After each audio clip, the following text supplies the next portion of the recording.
Good evening, I'm Ray, and welcome to my Week 6 multimedia discussion.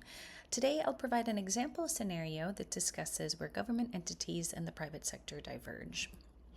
As a quick overview of what I'll be discussing, I'll provide a brief introduction of the scenario, my response that covers the roles of the government, federalism, bureaucracy, and some differences between public and private entities, and close after that.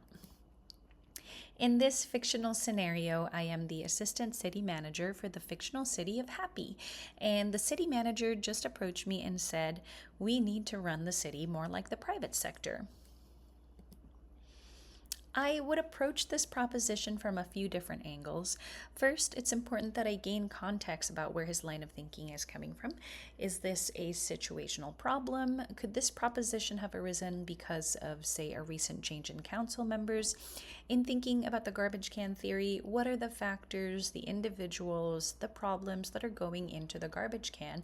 And how is our city manager then coming up with a solution of operating more like the private sector? Second, I would approach this conversation from the perspective of the roles of the government. According to the Constitution, the government's role is to create and enforce rules, provide protection, protect individuals' rights, and provide services that promote the general welfare of the public.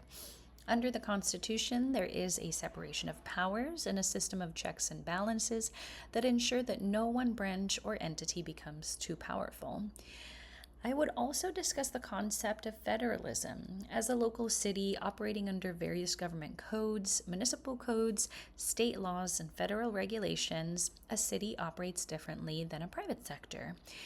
The central government and the state each have their own distinct responsibilities, and as a city, so do we.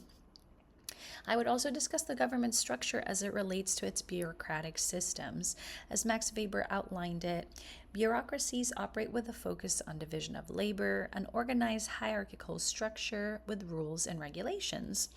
And why is that? Well, the government tackles what Riddle and Weber call wicked problems, problems that have no easy solution, like poverty, crime, and solutions that are not necessarily right or wrong.